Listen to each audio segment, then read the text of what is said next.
فرماتے ہیں کہ جہنم میں اگر اوپر سے کوئی جہنم کے کنارے سے کوئی پتھر پھینکا جائے تو اس کو نیچے پہنچتے پہنچتے کتنے برس لگ جائیں گے؟ 70 سال کے بعد وہ جہنم کی تہہ تک پہنچے گا۔ اس کی گرمی اور تپش کا یہ عالم ہے کہ کوئی اس کی گرمی اور تپش کو برداشت نہیں کر سکتا۔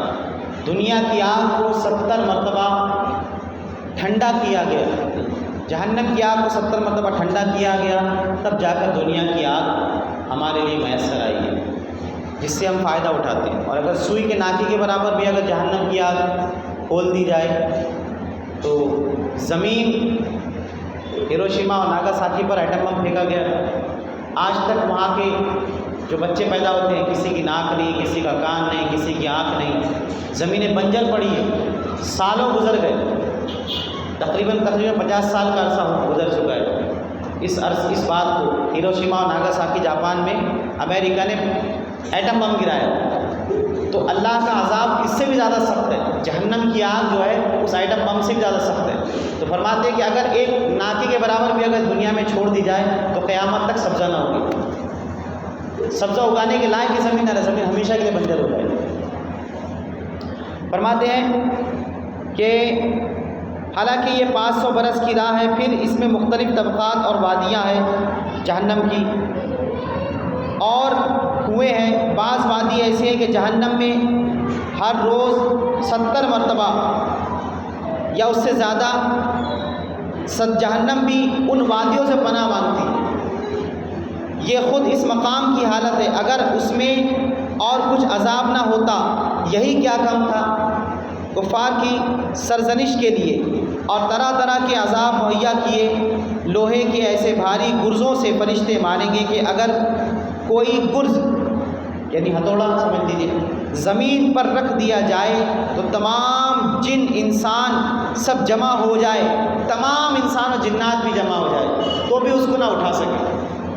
یہ وہاں کے جو جس سے ماریں گے فرشتے جہنمی ہو، اس گرز کا وزن ہے، تو سوچئے جب جہنمی کے سر پر وہ پڑے گا تو اس کا کیا حال ہوگا، کیا حال ہوگا اس کا۔ جان تو نکلنا نہیں، مرنا تو ہے نہیں، موت تو ایک بار آ گئی۔ وہ لوگ دعا کریں گے اللہ ہم کو مار دے، لیکن موت کی تمنا کریں گے لیکن موت نہیں آئیں گے۔ آگے فرماتے ہیں اس کو نہ اٹھا سکے۔ بختی اونٹ کی گردن برابر بچھو، اور اللہ جانے کس قدر بڑے بڑے سانپ کہ اگر ایک مرتبہ کاٹ لیں تو اس کی سوزش یعنی جلن، اگر کسی کو اگر سانپ یا بچھو نے کاٹا ہوگا تو اس کو اس چیز کا احساس ہوگا کہ اس کا درد کیسا ہوتا ہے، اس کی تکلیف کیسی ہوتی ہے۔ ہمیں تو نہیں کاٹا، اللہ کا شکر ہے اب تک کے، لیکن چیٹیاں اگر ہم کو مکوڑا جو ہوتا ہے کالا یا لال چیٹی کاٹ لے تو تکلیف ہوتی ہے نا، ہوتی ہے تکلیف سب کو، تو اس کا احساس ایسا تو نہیں کہ ابھی تکلیف ہوئی ابھی احساس ختم ہو گیا، کچھ دیر تک کچھ گھنٹوں تک اس کا اثر باقی رہتا ہے۔ مچھر بھی کاٹتا ہے تو کچھ دیر تک اس کا اثر باقی ہوتا ہے، لیکن یہ جہنم کے سانپ بچھو ہے، اس کے متعلق فرماتے ہیں کہ جب یہ کاٹیں گے تو اس کی سوزش اور جلن اور درد کا یہ عالم ہوگا، اور بے چینی کا یہ عالم ہوگا کہ 1000 برس تک ایک مرتبہ ڈنک کا اثر 1000 برس تک رہے گا۔ اللہ اکبر۔ اب وہ لگاتار بلا رکے بلا تھکے اس کو ڈستا ہی رہے گا، یعنی وہ درد بھی ختم ہونے والا نہیں ہے۔ آگے فرماتے ہیں ترمذی شریف میں یہ ہے، مشکات شریف اور ترمذی شریف، تیل کی جلی ہوئی تلچھٹ کی مثل سخت کھولتا ہوا پانی پینے کو دیا جائے گا۔ جہنمی بولیں گے، پانی مانگیں گے، اے اللہ ہمیں پانی پلا، پیاس لگی ہے، شدت کی پیاس ہوگی، اور اس شدت کی پیاس ہوگی کہ برداشت ناقابل بیان نہیں کر سکتا جہنم۔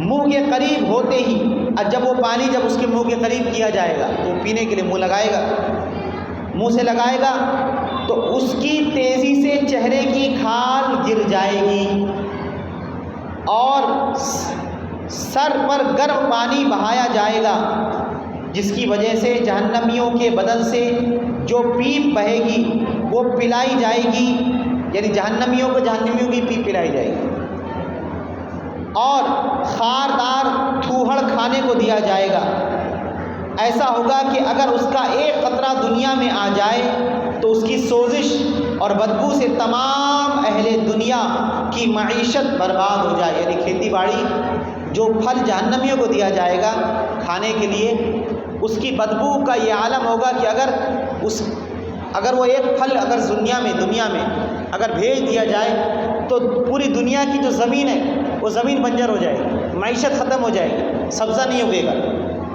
اور گلے میں جا کر وہ پھندا ڈالے گا، یعنی پھنس جائے گا. وہ جب پھل کھائے گا جہنمی، کھانے کو بھوک بھی شدت کی ہوگی، پیاس بھی شدت کی ہوگی، کھانا مانگے گا تو اس کو وہ پھل دیا جائے گا، وہ کھائے گا. جب یہاں پر اٹک جائے گا حلق میں، اس کو اتارنے کے لیے پانی مانگے گا تو پانی مانگے گا، اس کو وہ کھولتا ہوا پانی دیا جائے گا کہ منہ کے قریب آتے ہی منہ کی ساری کھال جل جائے گی، لیکن پھر بھی وہ زبردستی پینے کی کوشش کرے گا.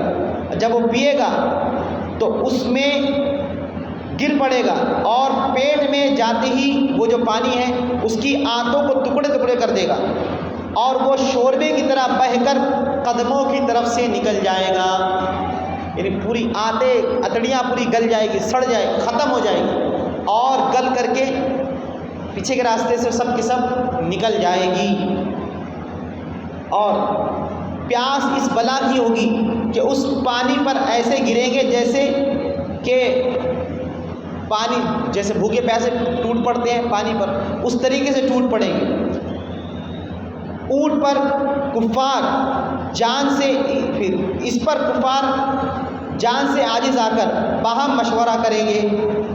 جب یہ سختیاں دیکھیں گے، یہ عذاب سہیں گے، تب اللہ تبارک و تعالیٰ کی بارگاہ میں سب مشورہ کریں گے کہ اب کیا کیا جائے. یہ عذاب ہم سے برداشت نہیں ہوتا. اب یہ عذاب کن کے لیے وہ بھی سماعت فرمائیے. سب سے پہلے تو جو جنتی وہ جنت میں چلے جائیں گے، نیک صالح متقی پرہیزگار. اس کے بعد جو گناہ گار ایمان والے ہیں وہ اپنی سزائیں بھگتیں گے، کسی کو سال بھر، کوئی 2 سال، کوئی 1000 سال، کوئی 10,000 سال. اپنی سزائیں بھگتنے کے بعد سب ایمان والے جہنم سے نکل جائیں گے. آخری جہنمی جو جنت میں جانے والا ہوگا، جس کے دل میں رائی کے دانے کے برابر بھی ایمان ہوگا، وہ بھی جہنم سے نکل کر جنت میں پہنچ جائے گا. اس کے بعد اب یہ جو جہنمی جو ہمیشہ میں جہنم میں رہنے والے ہیں، یہ لوگ یہ کیا کریں گے؟ یہ چلائیں گے، پکاریں گے، لیکن کوئی ان کا چلا پکار سننے والا نہیں ہوگا. یہ کیا کریں گے؟ حضرت مالک علیہ السلام جو کہ داروغہ جہنم ہے، ان سے مخاطب ہوں گے. سب کے سب مالک داروغہ جہنم ان کو پکاریں گے اور کہیں گے کہ تیرا رب ہمارا قصہ تمام کر دے. یعنی اپنے رب سے کہو کہ ہمارا قصہ تمام کر دے، یعنی ہم کو ختم کر دے، ہم کو فنا کر دے ہمیشہ کے لیے. تو مالک علیہ السلام 1000 سال تک جواب ہی نہیں دیں گے ان کا. یہ 1000 سال تک چلاتے رہیں گے، اسے کوئی جواب نہیں ہوگا. پھر 1000 برس کے بعد فرمائیں گے کہ مجھ سے کیا کہتے ہو؟ جس کی نافرمانی کی اس سے کہو. مجھ سے کیا کہتے ہو؟ جس کی نافرمانی کی ہے، جس کے ساتھ کفر و شرک کیا ہے تم نے، اس سے کہو. پھر یہ سب کے سب اللہ تبارک و تعالیٰ کو 1000 سال تک اس کی رحمت کے نام سے پکارتے رہیں گے. اس کی رحمتوں کے نام لے لے کر، تو رحمان ہے، تو رحیم ہے، تو ستار ہے، مولا تو غفار ہے، اس طریقے سے اللہ تبارک و تعالیٰ کا ذکر کرتے رہیں گے اور اس کو پکارتے رہیں گے. 1000 سال تک اللہ تعالیٰ کا نام لیں گے. پھر 1000 سال تک اللہ تبارک و تعالیٰ بھی کوئی جواب عنایت نہیں فرمائے گا.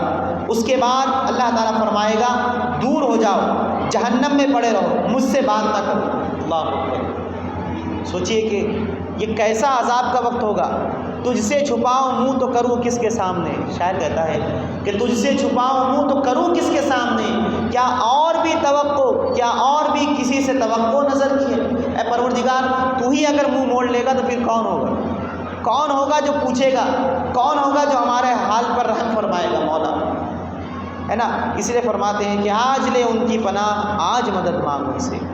آج لے ان کی پناہ، آج مدد مانگ ان سے. کل نہ مانیں گے قیامت میں اگر مان گیا. آج منا لے، آج ہو جا رب کا، آج اس کی فرما برداری کر لے. کل کوئی پرسان حال نہیں. کوئی قیامت کے دن تو کوئی کسی کا پرسان حال ہوگا ہی نہیں. سب کو اپنی اپنی پڑی ہوگی، نفسی نفسی ذہب الغیری. سب کہیں گے وہ ماں جو اپنے بچے کو کاٹا چپنا گوارا نہیں کرتی، وہ ماں اپنے اولاد کو اپنے سے دور کر دیں گی. چل دور ہو جائے میری نگاہوں سے، یہاں تو میری خود حالت خراب ہے اپنے رب کی بارگاہ میں، پتہ نہیں میرا کیا ہوتا، تو یہاں پر کیوں میرے پیچھے پڑ گیا ہے۔ ماں اپنی اولاد کو ترک کر دے گی، وہ حال ہوگا، دشمن بن جائیں گے، چاہنے والے دوست، محبت کرنے والے بھائی بہن، ماں باپ، اولاد، سب ایک دوسرے کے دشمن ہوں گے قیامت کے میدان میں، کوئی کسی کا پرسان حال نہیں ہوگا، ہے نا۔ یہ تو جہنم کی بات ہے۔ اللہ تبارک و تعالیٰ اپنے غضب سے، اپنے عذاب سے ہمیں محفوظ فرمائے۔ تو یہ 1000 سال تک چلاتے رہیں گے، اس کے بعد جب اللہ تعالیٰ کی بارگاہ سے مایوس ہو جائیں گے تو پھر آگے کیا کریں گے انشاءاللہ وہ کل سماعت فرمائیں۔ صلی اللہ